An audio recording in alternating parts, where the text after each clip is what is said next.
Ողջույն։ Սպորտում եւ հատկապես ֆուտբոլում մի թևավոր խոսք կա. սուդյան առած էր, խաղը ծախած էր։ Սա օգտագործվում է, երբ մասնակիցը համոզված է, որ հանդիպման արդյունքը նախապես կանխորոշված է եղել եւ դատավորը կաշառված էր։ Այն բնութագրում է անարդար պայքար, երբ անհնար է հաղթել կանոնների խախտման, անաչառության, բացակայության պատճառով։ Նայելով սահմանադրական դատարանում կատարվողին, հատկապես այսօրվա, կարող ենք ենթադրել, որ սահմանադրական դատարանի դատավորներից որոշների տեղում նստած է Նիկոլ Փաշինյանը։ Երբ սահմանադրական դատարանը պետք է քններ ընտրությունների արդյունքները անվավեր ճանաչելու հայցադիմումը, ընդդիմադիրներն ասում էին, որ դիմող կողմը ասում էր, որ դատավոր աշխատող Սեդա Սաֆարյանը մասնակցության խոչընդոտ ունի, անաչառ չի կարող լինել, բայց դատարանը համարեց, որ պետք է մասնակցի։ Ինչու էին այդպես համարում։ Ենթադրում եմ հետևյալի համար. Սահմանադրական դատարանը որոշում կայացնելու համար պետք է ունենա 5 միանման ձայն։ Եթե Սեդա Սաֆարյանն ու Դավիթ Խաչատուրյանը դուրս էին գալիս անաչառ չլինելու կասկածով, նշանակում է, որ պետք է սահմանադրական դատարանի արդեն գործը քննող բոլոր անդամները միաձայն որոշում կայացնեն։ Դա դժվար էր։ Ուստի երկու դատավորին էլ թողեցին մասնակցել նիստին, թեև դրանով դատական կազմի լեգիտիմությունը կասկածի տակ հայտնվեց, բայց իշխանությունը, այսինքն Նիկոլ Փաշինյանը, ունի քվեարկության որոշակի ապահովագրություն։ Կարող ենք պնդել, որ Սեդա Սաֆարյանի ձայնը իր կողմն է։ Ինչու եմ այդպես ասում։ Տեսեք, արդեն 4 օր է սահմանադրական դատարանը միայն գիշերային ընդմիջմամբ քննում է ընտրության արդյունքներն անվավեր ճանաչելու դիմումները։ Այսօր հարց տալու հերթը դատավորներինն էր։ Եթե մյուս դատավորների հարցերից շատ չէր զգացվում իրենց անձնական վերաբերմունքը քաղաքական ուժերի նկատմամբ, Սեդա Սաֆարյանը հենց առաջին հարցով, ինչպես ասում են, պալիտ եղավ։ 7 ուժ դիմել է սահմանադրական դատարան, որից 6-ը մասնակցում են նիստերին։ Որևէ կողմի հարց ուղղելիս բոլորը դա անում են շատ կոնկրետ։ Հարցն ուղղված է այսինչ ուժի ներկայացուցչին։ Սեդա Սաֆարյանն ասում է. դիմում եմ 3 ուժերին։ Սահմանադրական դատարանի նախագահը հարցնում է. որ 3-ին։ Պատասխանում է. Հայաստան դաշինք, Ուժեղ Հայաստան դաշինք եւ ԲՀԿ։ Հաջորդ հարցը տալիս էլի ասում է. հարցն ուղղում եմ 3 ուժերին։ Էլի չի ասում, որ 3։ Սա լրիվ Նիկոլ Փաշինյանի թեզն է, ինչպես արձանագրեցին ներկայացուցիչները, որ ընտրությանը մասնակից բոլորից առանձնացնում էր այդ 3-ին եւ ասում եռագլուխ։ Սեդա Սաֆարյանը պատկերացնում եմ ինչքան ջանք է գործադրել, որ եռագլուխ բառը ինքն էլ չասի։ Սա դեռ մի մասն է։ Սեդա Սաֆարյանը տվեց դիմող կողմին ընդամենը 3 հարց, բայց վստահ եմ, նման անճշտություն իրեն թույլ չէր տա իր մասնագիտությունը գնահատող ցանկացած մեկը։ Նա մեղադրում էր Հայաստան դաշինքի վստահված անձին քվեարկության գաղտնիությունը խախտելու մեջ ու հղում էր անում կենտրոնական ընտրական հանձնաժողովի որոշմանը։ Այնինչ հակառակ կողմը պնդում է, որ ոչ նման դեպք կա, ոչ էլ ԿԸՀ որոշման մեջ է հիշատակված, այսինքն մաքուր զրպարտություն։ Բայց Սեդա Սաֆարյանի զրպարտելու մասով ես չեմ զարմանում։ Իր եղբայրն էր, չէ՞ որ աղբամանը քրքրելիս երեխայի կոշիկ էր գտնում ու հայտարարում այդ երեխային սպանել են։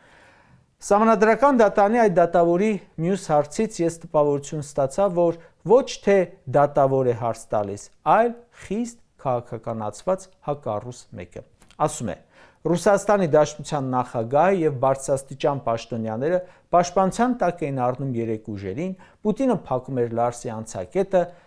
որևէ ազդեցություն կարող էր ունենալ ընտրողների ազատ կամքի ձևավորման վրա։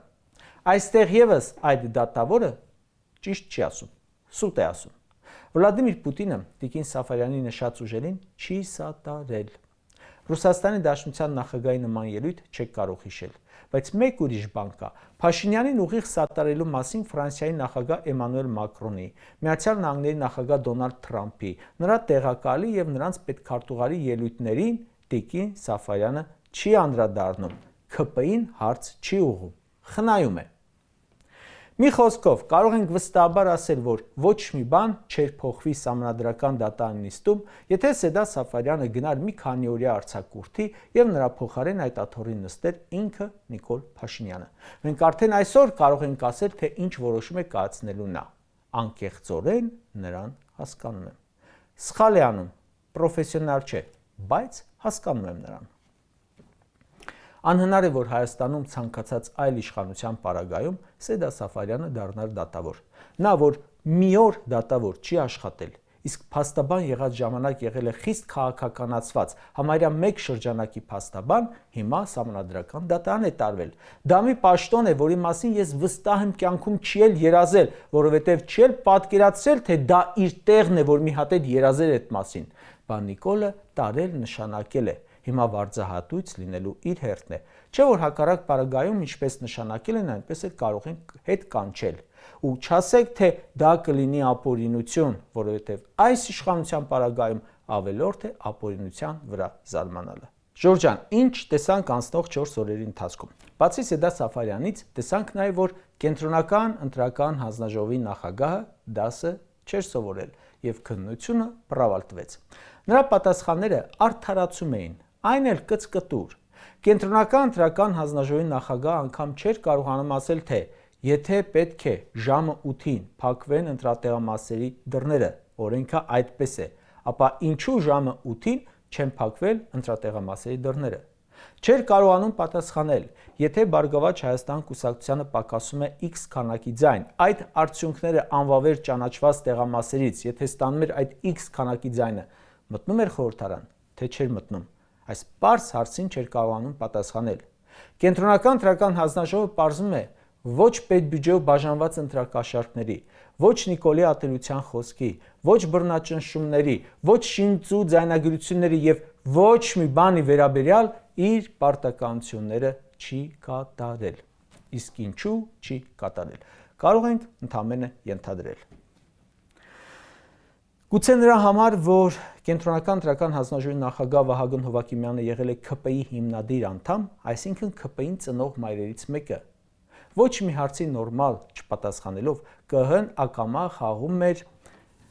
սահմանադրական դատարան դիմաց ուժերի կողմից, որովհետև անպատրաստ անասելիք լինելով հիմնավորում էր նրանց թեզը, որ պետք է անվավեր ճանաչել ընտրության արդյունքները։ Ժորժ ջան, ես շարժվում եմ այն կանխավարկածով, որ Նիկոլ Փաշինյանին նշանակած սահմանադրական դատարանի անդամները պետք է հուլիսի 4-ի որոշմամբ շնորհակալություն հայտնեն իրենց նշանակողին։ Եվ որպեսզի սահմանադրական դատարանը կայացնի Փաշինյանին հաճելի որոշում, որպես օգնական նշանակել էր բազմաթիվ պատասխանողների եւ երրորդ անձանց, ՔՊ, դատախազություն, հակակոռուպցիոն քննչական կոմիտե, որոնք պետք է բոլորը միասին օգնեին իրենց հիմնավորել, որ ընտրության արդյունքները անվավեր չեն ճանաչվելու, բայց միևնույն է, դրանք չկարողացան սահմանադրական դատարանին օգնել, որովհետև դիմաց ուժերին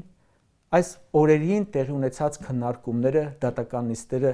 ուշ-ուշով լսելով պարզվեց, որ հաջողվեց դիմաց ուժերին ապացուցել, որ վարչական ռեսուրսն օգտագործվել է, պետական ընտրակաշառք է տրվել, իրավական քաղաքական հետապնդումներ են եղել, դրսից ապօրինի աջակցություն է եղել, քվեներ են գողացել եւ այդ բոլորը ազդել են ընտրության արդյունքների վրա։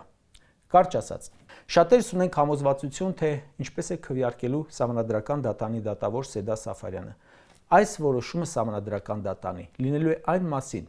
ոչ լեգիտիմ ընտրությունները չեղարկվում են, թե շարունակում են մնալ ոչ լեգիտիմ եւ ըստ այդմ, քանի Սեդա Սաֆարյան կա սահմանադրական դատարանում։ Իմ տպավորությունը առայժմ այնպիսին է, որ տարբերություն չկա, սահմանադրական դատարանի նիստերը այդ դատարանի շենքում տեղի կունենան, թե կառավարության շենքում։ Փաշինյանն ու թիմը հագնեն դատավորների պատմուճաններ եւ վճիռներ կացնեն։ Ինձ համար տարբերություն չկա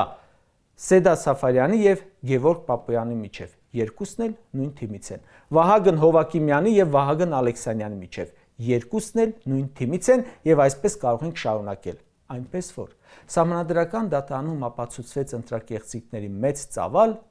ու այդ բարձր դատարանի ցանկացած հակաժողովրդավարական, հակաիրավական որոշում ոչ լեգիտիմ կդարձնի հենց այդ կառույցը։ Իսկ որ ընտրությունների արդյունքները լեգիտիմ չեն, ողջ ժողովուրդն է խոսում եւ փաստերը։